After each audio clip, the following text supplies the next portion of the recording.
ಏನ್ ನೋಡ್ತಾ ಇದ್ದೀರಾ? ಇದು ಎಂದು ನಿಲ್ಲದು.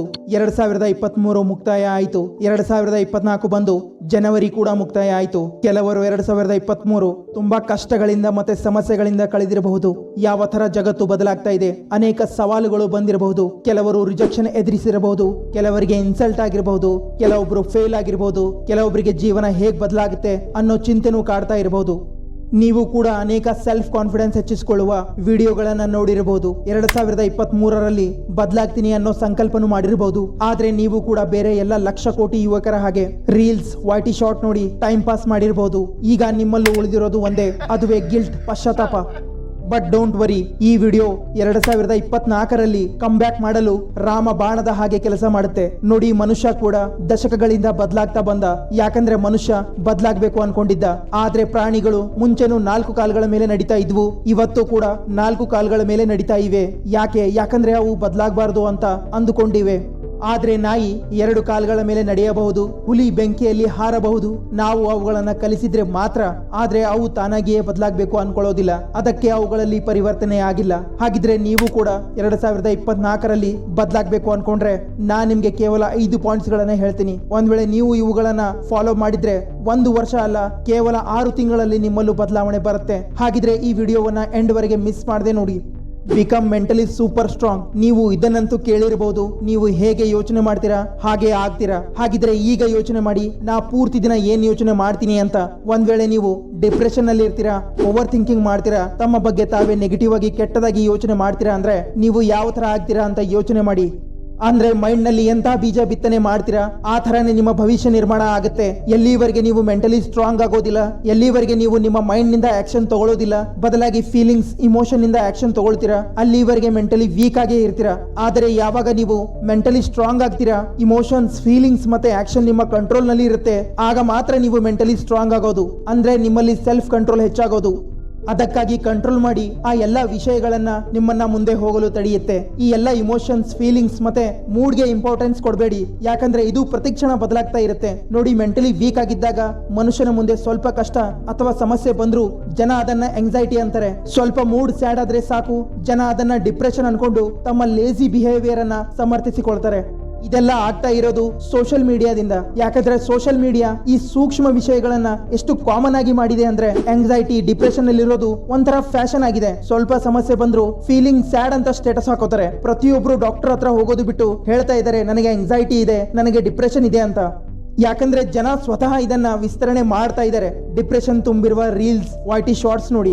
ಅದಕ್ಕೆ ಇವತ್ತೇ ನಿಮ್ಮೊಂದಿಗೆ ನೀವು ಒಂದು ನಿರ್ಧಾರ ಮಾಡಿ, ನಾ ಮೆಂಟಲಿ ಸೂಪರ್ ಸ್ಟ್ರಾಂಗ್ ಆಗುವುದರ ಮೇಲೆ ಫೋಕಸ್ ಮಾಡ್ತೀನಿ ಅಂತ. ಇವತ್ತೇ ನಿಮ್ಮಲ್ಲಿ ಒಂದು ಯೋಚನೆ ತನ್ನಿ, ನಾ ಇಂತಹ ವೀಕ್ ಮೈಂಡ್ ಸೆಟ್ ಜೊತೆಗೆ ಬದುಕೋದಿಲ್ಲ, ನನಗೆ ಮೆಂಟಲಿ ಸೂಪರ್ ಸ್ಟ್ರಾಂಗ್ ಆಗೋದಿದೆ ಅಂತ.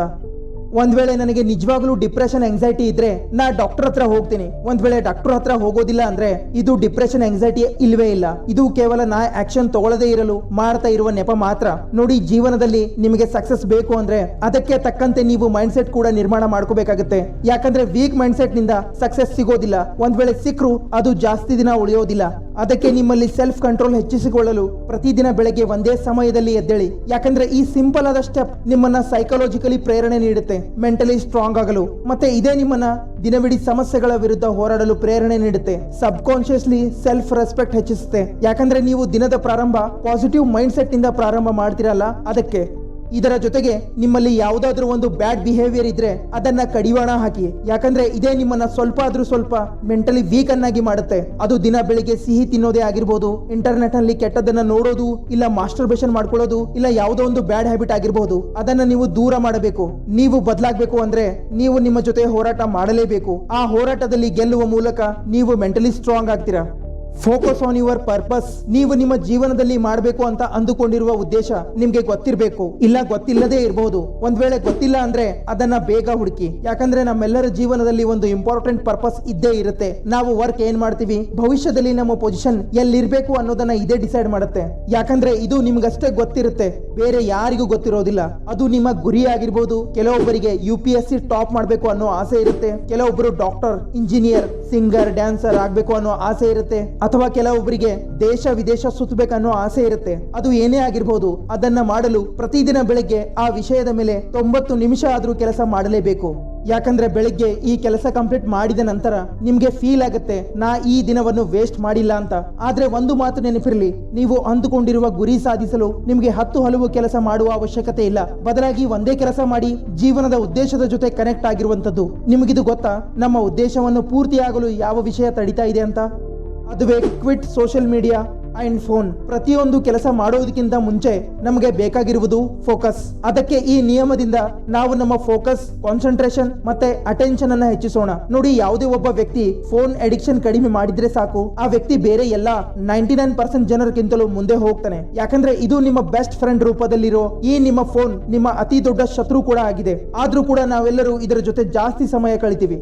ಅದಕ್ಕೆ ನಿಮ್ಮ ಫೋನ್ ಜೊತೆ ನಿಮ್ಮ ಸಂಬಂಧ ಈ ತರ ಇಟ್ಕೊಳ್ಳಿ, ಇದು ನಿಮ್ಮ ಫ್ರೆಂಡ್ ಅಲ್ಲ, ಬದಲಾಗಿ ಇದೇ ನಿಮ್ಮ ಎಲ್ಲಕ್ಕಿಂತ ದೊಡ್ಡ ಶತ್ರುವಿನ ಹಾಗೆ. ನೋಡಿ, ಈ ಸೋಷಿಯಲ್ ಮೀಡಿಯಾ ಬಂದಾಗಿನಿಂದ ನಮ್ಮೆಲ್ಲರ ಅಟೆನ್ಷನ್ ಲೆವೆಲ್ ತುಂಬಾ ಕಡಿಮೆ ಆಗ್ತಾ ಇದೆ. ಅದಕ್ಕೆ ನಾವೆಲ್ಲರೂ ಅಟೆನ್ಷನ್ ಎಕನಾಮಿನಲ್ಲಿ ಬದುಕ್ತಾ ಇದೀವಿ. ಯಾರ ಹತ್ರ ಜಾಸ್ತಿ ಅಟೆನ್ಷನ್ ಇದೆ ಅಂಥವರೇ ಇಲ್ಲಿ ಜಾಸ್ತಿ ಶ್ರೀಮಂತರು ಆಗ್ತಾ ಇದ್ದಾರೆ. ನಿಮ್ಮ ಅಟೆನ್ಷನ್ ಎಷ್ಟು ಇಂಪಾರ್ಟೆಂಟ್ ಅನ್ನೋದನ್ನ ತಿಳಿಯಲು ನೀವು ಇದನ್ನ ಅರ್ಥ ಮಾಡ್ಕೊಳ್ಳಿ.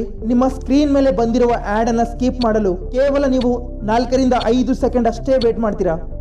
ಅಷ್ಟೇ 4 ರಿಂದ 5 ಸೆಕೆಂಡ್ ಆಡ್ ಸೋಷಿಯಲ್ ಮೀಡಿಯಾದಲ್ಲಿ ರನ್ ಮಾಡಲು ಕಂಪನಿಗಳು ಕೋಟಿ ಹಣ ಇನ್ವೆಸ್ಟ್ ಮಾಡ್ತಾ ಇವೆ. ಅದಕ್ಕೆ ಹೇಳಿದ್ದು ಈ ಸೋಷಿಯಲ್ ಮೀಡಿಯಾ ಬಂದಾಗಿನಿಂದ ಜನರ ಅಟೆನ್ಷನ್ ಲೆವೆಲ್ ಕಡಿಮೆ ಆಗ್ತಾ ಇದೆ ಅಂತ. ಇದರಿಂದ ಫೋಕಸ್ ಮಾಡಲು ಆಗ್ತಾ ಇಲ್ಲ. ನಮ್ಮನ್ನು ನಾವು ಬೇರೆಯವರೊಂದಿಗೆ ಕಂಪೇರ್ ಮಾಡಿ ಸೆಲ್ಫ್ ಕಾನ್ಫಿಡೆನ್ಸ್ ಕಳ್ಕೊತಾ ಇದೀವಿ. ಕೆಟ್ಟ ವಿಡಿಯೋಗಳನ್ನ ನೋಡಿ ಮಾನಸಿಕ ಖಿನ್ನತೆಗೆ ಒಳಗಾಗ್ತಾ ಇದೀವಿ. ಅದಕ್ಕೆ ಸ್ವಲ್ಪ ದಿನಗಳಿಗಾಗಿ ನೀವು ನಿಮ್ಮ ಫೋನ್ ನಿಂದ ದೂರ ಉಳಿಬೇಕು. ಮತ್ತೆ ಯಾವಾಗ ಅವಶ್ಯಕತೆ ಇರುತ್ತೆ ಆವಾಗಲೇ ಉಪಯೋಗ ಮಾಡಿ. ಆದರೆ ಸೋಷಿಯಲ್ ಮೀಡಿಯಾ, ವಿಡಿಯೋಸ್, ಗೇಮ್ಸ್ ಗಳಿಗಾಗಿ ಉಪಯೋಗ ಮಾಡುವಂತಿಲ್ಲ. Become financial well. ನೋಡಿ, ನೀವು ಪ್ರತಿ ತಿಂಗಳು 10,000 ಸಂಪಾದನೆ ಮಾಡ್ತೀರಾ ಅಥವಾ 1 ಲಕ್ಷ ಸಂಪಾದನೆ ಮಾಡ್ತೀರಾ? ಪ್ರಶ್ನೆ ಇದಲ್ಲ.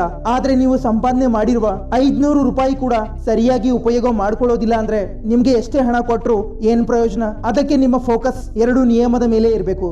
ನಂಬರ್ 1, ನಿಮಗಾಗಿ ಸೂಪರ್ ರಿಯಲಿಸ್ಟಿಕ್ ಫೈನಾನ್ಷಿಯಲ್ ಗೋಲ್ ಅನ್ನ ಸೆಟ್ ಮಾಡಿ. ನಿಮ್ಮೊಂದಿಗೆ ನೀವು ಇದನ್ನ ಹೇಳಿ, ಕೆಲವು ದಿನಗಳ ನಂತರ ನನ್ನ ಬಳಿ ಇಷ್ಟೊಂದು ಹಣ ಇರಲೇಬೇಕು. ಮತ್ತೆ ಆ ತರ ಬಂದಿರುವ ಹಣವನ್ನು ಸೇವ್ ಮಾಡುವುದರ ಮೇಲೆ ಗಮನ ಹರಿಸಿ, ಆದ್ರೆ ಖರ್ಚು ಮಾಡುವುದರ ಮೇಲಲ್ಲ.